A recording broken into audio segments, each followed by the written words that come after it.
నమ్ముకుంటే ఆ మట్టి వాసన అమృత తుల్యంగా ఒక సుగంధంగా వెల్లివిరుస్తుంది. అందరూ దయచేసి ఆశీనులు కండి. గౌరవ రాష్ట్ర ముఖ్యమంత్రి వర్యుల వారి ప్రసంగాన్ని మనం ఇప్పుడు ప్రారంభించబోయే ముందుగా దయచేసి మీరు కూర్చున్నట్లయితే మీకు వారితో మాట్లాడే అవకాశం కలుగుతుంది. ప్రశ్నోత్తరాల సెషన్ ఇప్పుడు ప్రారంభమవుతుంది. దయచేసి మీరు కూర్చున్నట్లయితే మీకు ఏవైనా సందేహాలు, లేడీస్ ని తొక్కేస్తున్నారండి అందరూ, కొంచెం లేడీస్ కి అవకాశం ఇవ్వండి, ముందుకు రానివ్వండి. మహిళలు దయచేసి పురుషులంతా కూడా కోఆపరేట్ చేయాలి. మహిళా మణులకు అవకాశం ఇవ్వండి, వారిని కూడా ప్రశ్నించడానికి ముందుకు రావాల్సిందిగా. Welcome sir.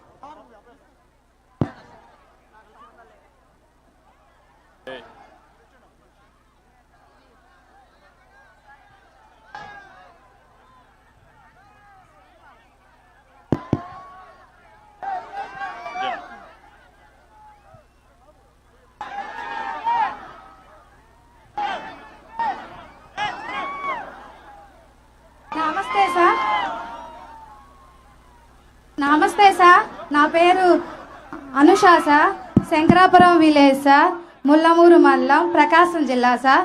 నేను నా సొంత గ్రామంలో ప్రకృతి వ్యవసాయంలో పండిస్తూ వ్యవసాయం చేసుకుంటూ సొంత పనులు పిల్లలను చూసుకుంటూ చాలా కష్టపడుతున్నాను సార్. కానీ మీరు తీసుకొచ్చిన పద్ధతులు, తల్లికి వందనం, దీపం పథకాల ద్వారా నాకు చాలా ధైర్యం వచ్చింది సార్. మళ్ళీ ఇప్పుడు అన్నదాత సుఖీ భవ నాకు చాలా భద్రత కల్పించింది సార్. నాకు చాలా ధైర్యంగా ఉంది సార్. ధన్యవాదాలు సార్ మనస్ఫూర్తిగా. నాకున్న సొంత గ్రామంలో 3 ఎకరాల బొప్పాయి వేసి పండిస్తున్నాను సార్. నాతో పాటు 100 మందిని ప్రకృతి వ్యవసాయంలో తీసుకొస్తున్నాను సార్. కందిలో విత్తన శుద్ధి చేయిస్తున్నాను సార్. అంతర పంటలు వేస్తున్నాను సార్. ఏ గ్రేడు ఏటీఎం 3 చేయిస్తున్నాను సార్. ప్రతి మండే స్టాల్ పెడుతున్నాను సార్. ముల్లమూరులో ప్రకృతి వ్యవసాయం బాగా చేస్తున్నాం సార్. మీరు ఏ మీటింగ్కి వెళ్ళినా మా ప్రకృతి వ్యవసాయం గురించి బాగా చదువుతున్నారు సార్. మీరు ఇంకా బాగా చెప్పాలి, మమ్మల్ని బాగా ఇంకా ముందుకు తీసుకెళ్లాలని కోరుచున్నాం సార్.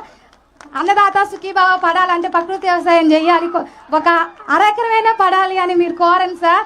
మేము ఇంకా ముందుకు వెళ్తాం.